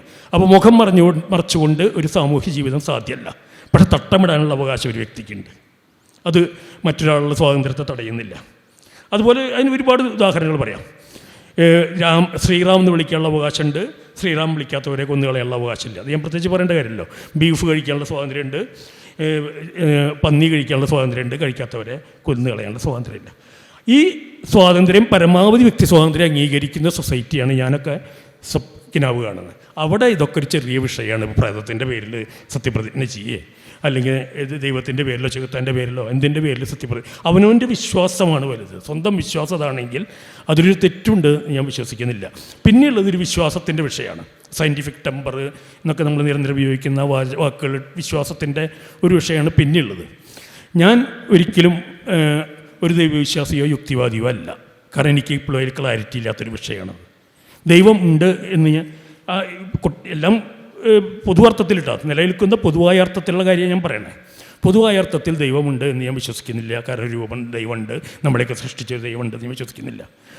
അതേ രീതിയിൽ പൊതുവായ അർത്ഥത്തിൽ ദൈവമില്ല എന്നൊരു വാദത്തിൽ ഞാൻ വിശ്വസിക്കുന്നില്ല. മനുഷ്യനാണ് എല്ലാം. മനുഷ്യനാണ് ഈ ഭൂമിയിലുള്ള ഏറ്റവും ഉന്നതനായ ജീവി. മനുഷ്യന് മീതെ കൺട്രോൾ ചെയ്യാവുന്ന ഒന്നുമില്ല. നമ്മൾ വെറും ഭൗതിക ജീവി മാത്രമാണ്. ഭൗതിക വസ്തുക്കൾ ചേർന്നിട്ടുള്ള ചില കോമ്പിനേഷൻ്റെയൊക്കെ ഫലമായിട്ടുണ്ടാകുന്നതാണ് ജീവൻ. ആ ഭൗതിക വസ്തു മാത്രമാണ് മനുഷ്യൻ എന്ന് വിശ്വസിക്കാനും എനിക്ക് ബുദ്ധിമുട്ടുണ്ട്. കാരണം അതിന് ക്ലാരിറ്റി അത് അടുത്തൊന്നും അത് ബോധ്യാവില്ല എന്ന് വിശ്വസിക്കുന്ന ആളെ എത്രയോ കാലമായിട്ട് തുടങ്ങിയിട്ടുള്ള ചർച്ചയാണിത്. എത്രയോ ഫിലോസഫേഴ്സ് ഡീൽ ചെയ്തിട്ട് കണ്ടെത്താൻ കഴിയാത്ത ഒരു വിഷയമാണിത്. ദൈവമുണ്ടോ ഇല്ലയോ, ആരാണ് പ്രപഞ്ചം ഉണ്ടാക്കിയത്, മനുഷ്യൻ അല്ല ദൈവം ഉണ്ടാക്കിയതാണോ, ദൈവം ഉണ്ടാക്കിയതാണെന്ന് ഞാൻ വിശ്വസിക്കുന്നില്ല. അതേ സമയത്ത് ഒരു ബിന്ദുവിൽ നിന്ന് പൊട്ടിത്തെറിച്ച് ബിഗ് ബാങ് തിയറി പൊട്ടിപ്പറിച്ചിങ്ങോട്ട് പോകുന്നു, അതും എത്രത്തോളം വിശ്വസനീയമാണെന്നുള്ളത്. അതും എത്രയോ ശാസ്ത്ര സിദ്ധാന്തങ്ങൾ, സയൻസാണ് ദൈവം എന്ന് വിശ്വസിക്കുന്നവരാണ് വലിയ വിഭാഗം നമുക്കറിയാം, പ്രത്യേകിച്ച് യുക്തിവാദി വിഭാഗങ്ങൾക്കുള്ളവർ. എത്രയോ സയൻറ്റിഫിക് കാര്യങ്ങൾ പിന്നീട് തിരുത്തപ്പെട്ടിരിക്കുന്നു. എത്രയോ ഡോക്ടർമാരെ കുറിച്ച് മരുന്നുകൾ എത്രയോ പേരുടെ മരണത്തിന് കാരണമാക്കി അത് തിരുത്തപ്പെട്ടിരിക്കുന്നു. എത്രയോ വിശ്വാസം തിരുത്തപ്പെട്ടിരിക്കുന്നു. അതൊക്കെ തിരുത്തപ്പെടും. ഈ തിരുത്തപ്പെടലുകളിലൂടെയാണ് സമൂഹം മുന്നോട്ട് പോകുന്നത്. പ്രപഞ്ചം വികസിച്ചു കൊണ്ടിരിക്കുകയാണ്. നമുക്ക് ഒരു അഹന്തയുണ്ടല്ലോ, നമുക്ക് എല്ലാം കണ്ടുപിടിക്കാൻ കഴിയും. കഴിഞ്ഞ നൂറ്റാണ്ടിൽ ചന്ദ്രനെ നമ്മൾ ദൈവമായിട്ട് കണ്ടിരുന്നു, ഇപ്പോൾ കാണുന്നില്ല തുടങ്ങിയ ഉദാഹരണങ്ങളൊക്കെ ചോദിക്കാറുണ്ട്. ആ ഉദാഹരണങ്ങൾ വെറും ലളിതമാണ്. നമ്മുടെ തൊട്ടടുത്തുള്ള നക്ഷത്രത്തിലേക്ക് നമുക്ക് പോകണമെങ്കിൽ എത്ര പ്രകാശവർഷം യാത്ര ചെയ്യേണ്ട ഒരു കാലത്ത് നിന്നിട്ട് നമ്മൾ ഈ കൊച്ചു കൊച്ചു കാര്യങ്ങൾ നമുക്കറിയാമെന്ന് പറഞ്ഞ് ദൈവം ഇല്ല എന്ന് നമ്മൾ ഉറപ്പിക്കുന്നത്, മനുഷ്യനാണ് സർവസ്വം എന്ന് പറഞ്ഞ് ഉറപ്പിക്കുന്നത്. മറുവശം ഞാൻ പറഞ്ഞു, ഞാൻ കൃത്യമായിട്ട് ഒരു സംശയത്തിൻ്റെ ഒരു കാലത്ത് തന്നെയാണ്, എനിക്ക് കൃത്യമായിട്ടുള്ള മറുപടി ഇല്ല. അത് ഒരു കാലത്ത് യുക്തിവാദമൊക്കെ ഞാനും പറഞ്ഞിരുന്നു, ഇല്ല എന്നും പറയുന്നില്ല. പക്ഷേ ഇന്ന് ഞാനത് പറയുന്നില്ല. ആ രീതിയിലുള്ള സോക്കോൾ പൊതുവർത്ഥത്തിലുള്ള യുക്തിവാദം ഞാൻ പറയുന്നില്ല, ദൈവനിഷേധം പറയുന്നില്ല. അതിനർത്ഥം ഇത് ഞാൻ അമ്പലത്തിൽ പോകാറില്ല, ഒരു മതത്തിലും ആചാരങ്ങളും പിന്തുടരുന്നില്ല. ഇതൊക്കെ പറഞ്ഞുകൊണ്ട് തന്നെയാണ് ഞാനിത് ആവർത്തിക്കുന്നത്. അത്തരം ഒരു കാഴ്ചപ്പാടിൽ നിന്നിട്ടാണ് ഞാൻ ഈ വിഷയത്തെ നോക്കിക്കാണുന്നത്. നമ്മൾ മനുഷ്യൻ കേവല ഭൗതിക ജീവി മാത്രമൊന്നുമല്ല. ഭൗതിക ജീവിയാണെങ്കിൽ മരിച്ചു കിടക്കുന്ന മനുഷ്യനും അത് മരിക്കാനായിട്ട് തൊട്ട് മുമ്പ് ഒരു സെക്കൻഡ് മുമ്പുള്ള മനുഷ്യനും മരിക്കാനായിട്ട് അവർ തമ്മിലുള്ള വ്യത്യാസം എന്താണ്? ഒരു വ്യത്യാസമില്ലേ? ആ വ്യത്യാസത്തിൻ്റെ അടിത്തറ എന്താണ്? ആ വ്യത്യാസം എവിടെ പോയി മരണശേഷം? ഒരുപാട് ചോദ്യങ്ങൾ ഇനിയും മറുപടി പറയാതെ നിൽക്കുന്നുണ്ട്. ഈസിയായിട്ട് വേണമെങ്കിൽ പറയാം, അതൊക്കെ ശാസ്ത്രം കണ്ടെത്തുമെന്ന് പറയാം.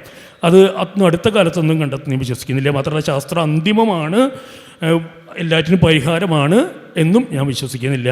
കാരണം പല കാര്യത്തിലും വിശ്വാസം ഉണ്ട്, എനിക്കറിയാം. എത്രയോ ഡോക്ടർമാർ നമ്മളോട് പറഞ്ഞിരിക്കുന്ന കാര്യങ്ങൾ നമുക്കറിയാം. മരുന്ന് കഴിക്കണം നിങ്ങൾ, അതിനേക്കാൾ ഉപരി ഡോക്ടറെ വിശ്വസിക്കുക എന്നുള്ള പ്രധാനം എന്ന് പറയുന്ന എനിക്കത് ബോധ്യപ്പെട്ടിട്ടുണ്ട്. വിശ്വാസം തന്നെയാണ് അവിടെയും ഒരു വിശ്വാസത്തിൻ്റെ കണിക വർക്ക് ചെയ്യുന്നുണ്ട്.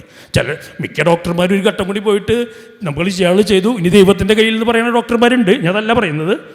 നമ്മുടെ ഒരു വിശ്വാസമുണ്ട്. മരുന്ന് കഴിക്കുമ്പോഴും അതിലൊരു വിശ്വാസത്തിൻ്റെ ഘടകം ഉണ്ടെങ്കിൽ അവിടെ നമ്മൾ ചിലപ്പോൾ രക്ഷപ്പെടാനുള്ള സാധ്യത കൂടുതലാണ്. അതിൽ അലോപ്പതി, ആയുർവേദ, ഹോമിയോ തുടങ്ങിയ വ്യത്യാസങ്ങളൊന്നുമില്ല.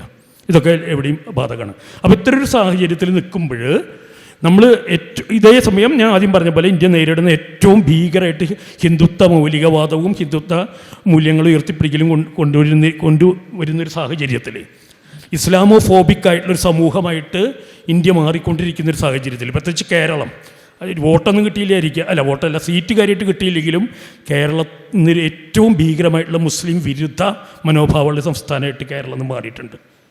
നമ്മുടെ വിദ്യാസമ്പന്നരായാലും ആരായാലും അവരുടെ സംഭാഷണങ്ങൾ, അവരുടെ വാട്സപ്പ് ഗ്രൂപ്പുകൾ, ഇതൊക്കെ പരിശോധിച്ച് നമുക്ക് അറിയാവുന്ന കാര്യമാണത്. ഈ ഒരു ഭീകരമായൊരു സംഭവത്തെ രാഷ്ട്രീയമായിട്ടാണ് നേരിടേണ്ടത്. അല്ലാതെ മറ്റ് നമ്മൾ ഈ കൊച്ചു കൊച്ചു കാര്യങ്ങളെന്ന് ഞാൻ പറയുന്നതിൻ്റെ വിഷമം വിചാരിക്കരുത്. അങ്ങനെയല്ല നമ്മൾ നേരിടേണ്ടത്, വളരെ രാഷ്ട്രീയമായിട്ട് നേരിടേണ്ടത്. അവിടെ നമ്മളൊരു മനുഷ്യൻ്റെ മൗലിക അവകാശം, ഒരു മനുഷ്യൻ്റെ സ്വാതന്ത്ര്യം ഹനിക്കേണ്ടതില്ല. അവിടെ ഒരാൾ അവരൊരു വിശ്വാസപ്രകാരം സത്യപ്രതിജ്ഞ ചെയ്യുകയോ ചെയ്യാതിരിക്കുകയോ ചെയ്യട്ടെ, അത് മറ്റൊരാളെ ബാധിക്കുന്നില്ല എന്ന് തന്നെ വിശ്വസിക്കുന്ന ഒരു പൊതുപരിപാടിയിൽ നിലവിളക്കിൽ വിശ്വാസമില്ലാത്ത ഒരാളോട് നിലവിളക്ക് കത്തിക്കാൻ പറയുന്നത് ശരിയല്ല. കാരണം അയാളുടെ അടിച്ചേൽപ്പിക്കലാണ്. പക്ഷെ ഞാൻ നിലവിളക്ക് കത്തിക്കണമെന്നുള്ള എൻ്റെ തീരുമാനമാണ്, എൻ്റെ സ്വാതന്ത്ര്യമാണ്. അപ്പോൾ ഇത് തിരിച്ചറിഞ്ഞുകൊണ്ട് ആ സ്വാതന്ത്ര്യം മറ്റൊരാളെ ഹരിക്കാത്തോടത്തോളം കാലം പ്രശ്നമില്ല എന്ന് വിശ്വസിക്കുന്നു. ഇവിടെ ഈ കേസിൽ ഹരിക്കുന്നില്ല എന്ന് ഞാൻ വിശ്വസിക്കുന്നു. അതുകൊണ്ട് ആ പൊതുവികാരത്തിന് എനിക്ക് മുമ്പ് സംസാരിച്ചവരുടെ അഭിപ്രായത്തിൽ നിന്ന് വ്യത്യസ്തര അഭിപ്രായമാണ് ഞാനിവിടെ കുറിക്കുന്നത്. നന്ദി. അപ്പോൾ ഒരു വ്യത്യസ്തമായ ഒരു വീക്ഷണകോണിലൂടെയാണ് ഗോപിനാഥ് ഇതിനെ കണ്ടത്. വിഷയം അതിനിപ്പോൾ ഞാൻ പ്രത്യേകിച്ച് മറുപടി ഒന്നും പറയാൻ ഉദ്ദേശിക്കുന്നില്ല. കാരണം ഈ ഇരിക്കുന്ന ആളുകൾ നിരന്തരമായി കേട്ടുകൊണ്ടിരിക്കുന്ന, മറുപടി പറഞ്ഞുകൊണ്ടിരിക്കുന്ന കുറേ കാര്യങ്ങളാണ് അദ്ദേഹം ഉയർത്തിയത്. ഞാനായിട്ട് ഇത് പ്രത്യേകിച്ച് പറയേണ്ട കാര്യമില്ലല്ലോ. നമ്മൾ നിരന്തരം പബ്ലിക് ഡിസ്കോഴ്സുകളിൽ നേരിടേണ്ടി വരുന്ന സാധാരണ ആളുകളിൽ ഉന്നയിക്കുന്ന ചോദ്യങ്ങളാണ് അദ്ദേഹം ഉയർത്തിയത്. അതിനിപ്പോൾ ഞാൻ മറുപടി പറയേണ്ട ഒരു ആവശ്യമില്ലെന്ന് എനിക്ക് തോന്നുന്നില്ല.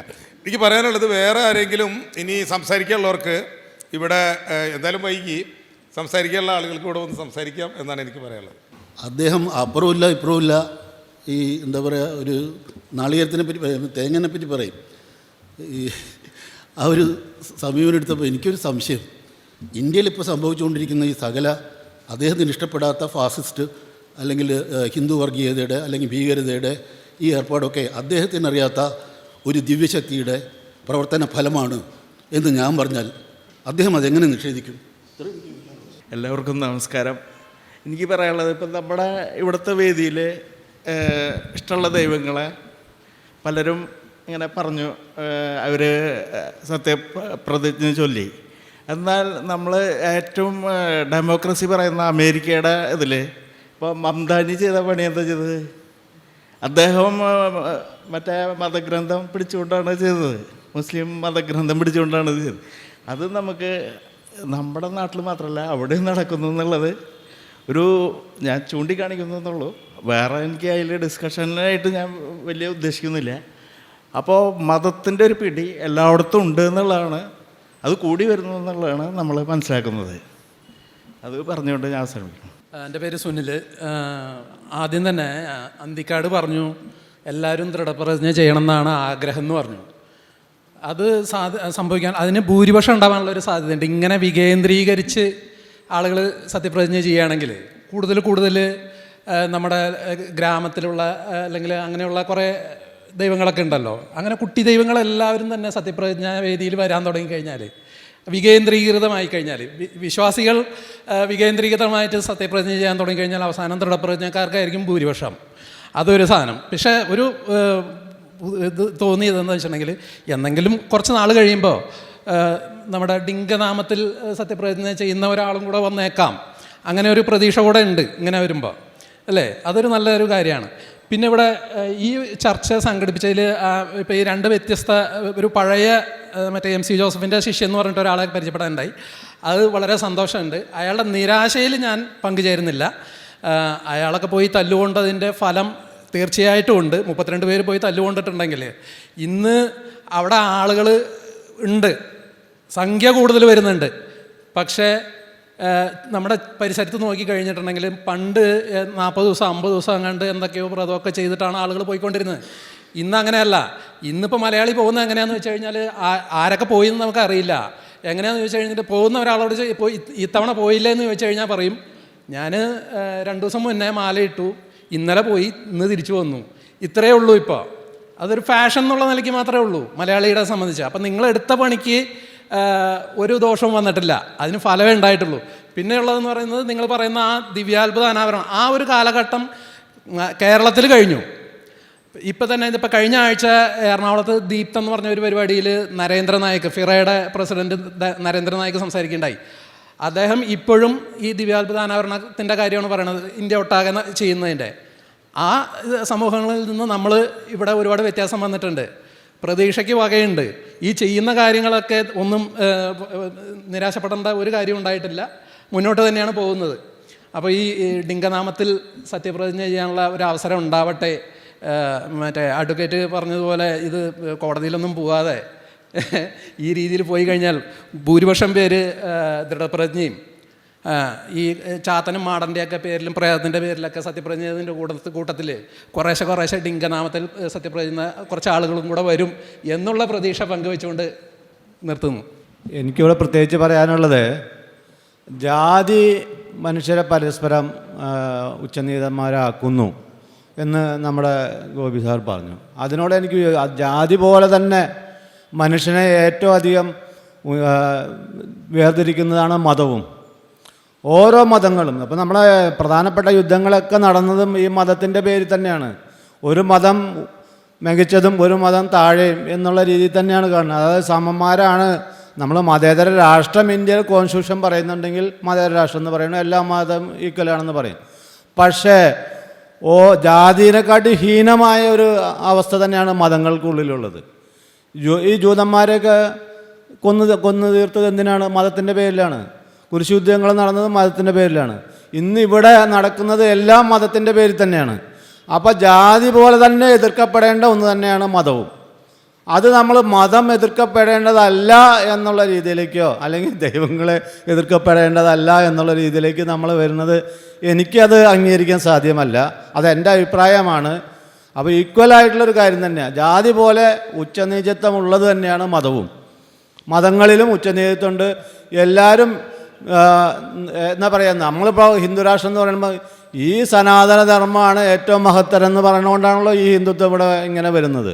അതുപോലെ ഓരോ രാജ്യങ്ങളിൽ ഇപ്പോൾ ഈ ന്യൂയോർക്ക് മേയർ ചെയ്ത കാര്യം, അല്ലെങ്കിൽ ഓരോ അറബ് രാജ്യങ്ങളിൽ ചെയ്യുന്നത്, അല്ലെങ്കിൽ ഇസ്രായേലിൽ നടന്നത് എന്താണെന്നുള്ളത് നമുക്കറിയണം. ഇപ്പോൾ ഈ ഗാസയിൽ നടന്നത് എന്താണെന്നുള്ളത് നമുക്കെല്ലാം അറിയുന്നതാണ്. നമ്മുടെ മുന്നിൽ സത്യമായി നിൽക്കുമ്പോൾ നമ്മൾ മതത്തെ ഒരു അത്ര കാര്യമാക്കണ്ട എന്നുള്ള രീതിയിൽ കണക്കാക്കണ്ട.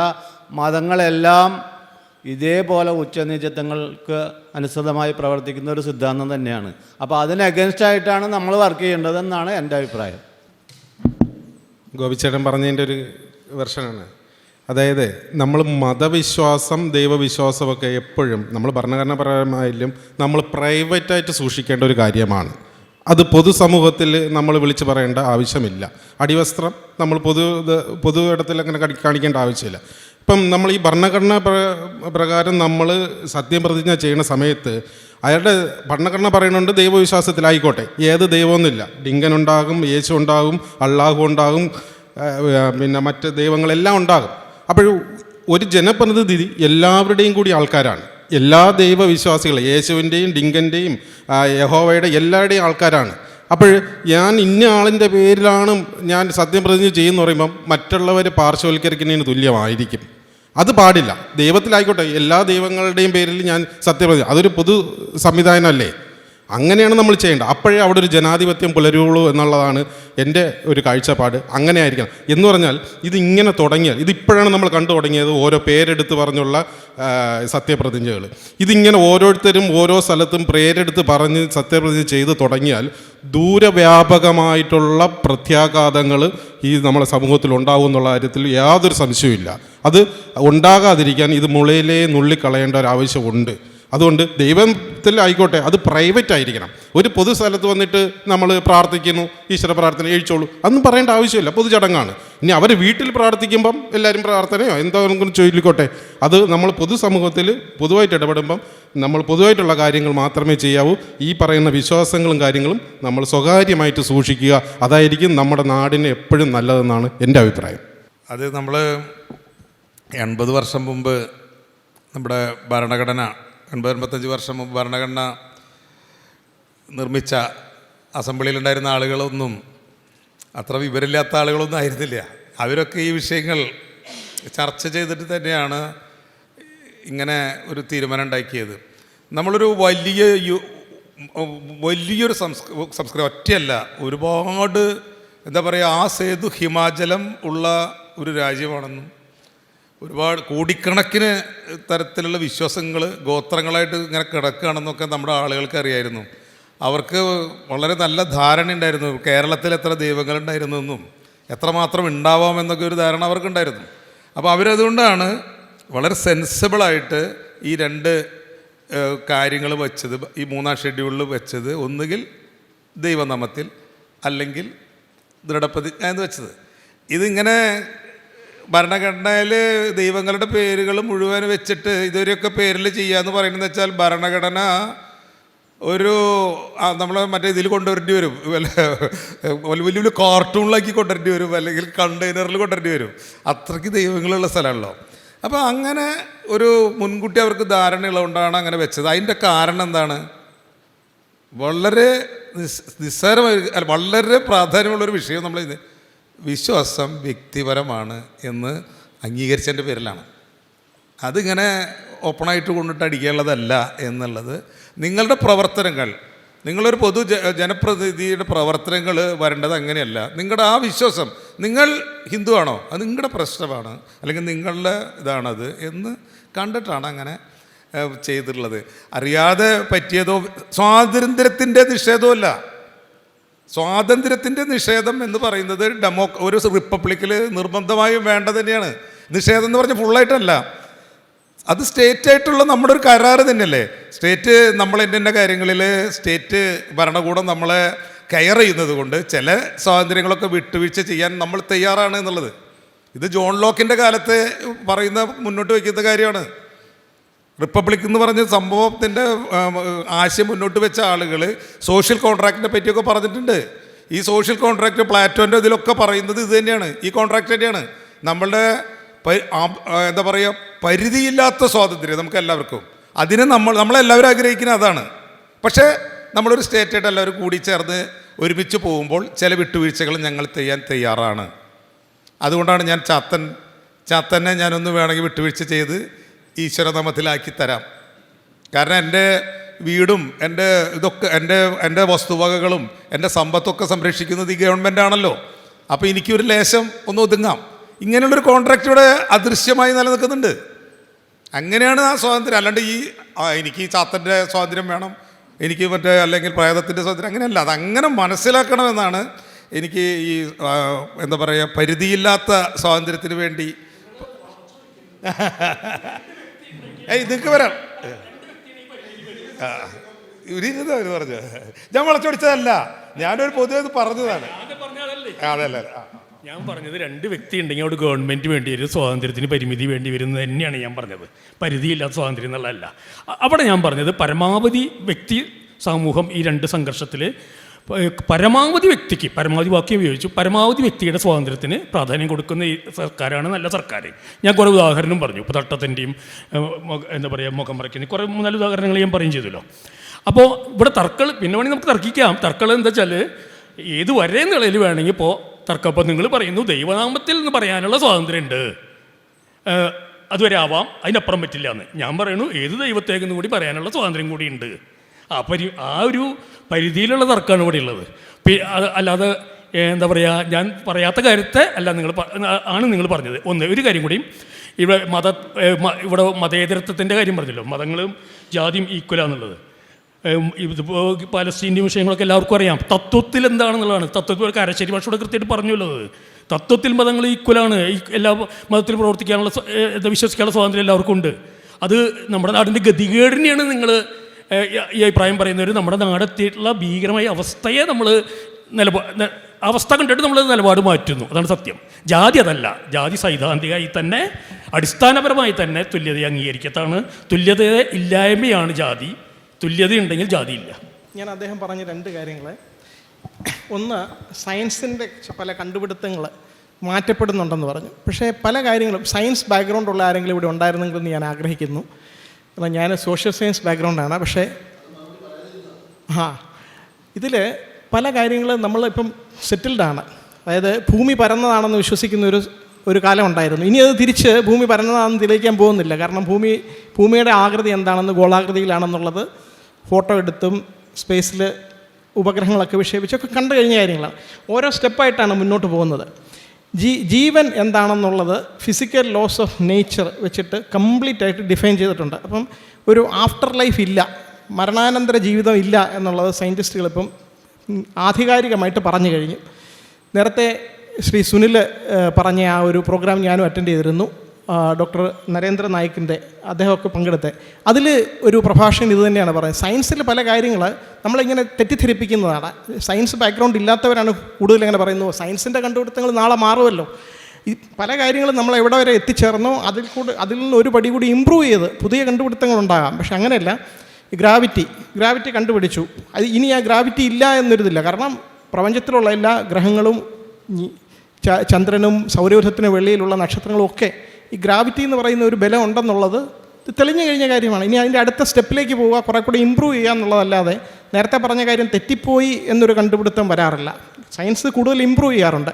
അപ്പോൾ അതുകൊണ്ട് ശ്രീ ഗോപിനാഥ് പറഞ്ഞ ആദ്യത്തെ ഒരു കാര്യത്തോട് എൻ്റെ വിയോജിപ്പ് ഞാൻ എൻ്റെ പരിമിതമായ അറിവ് വെച്ചിട്ട് പറയുകയാണ്.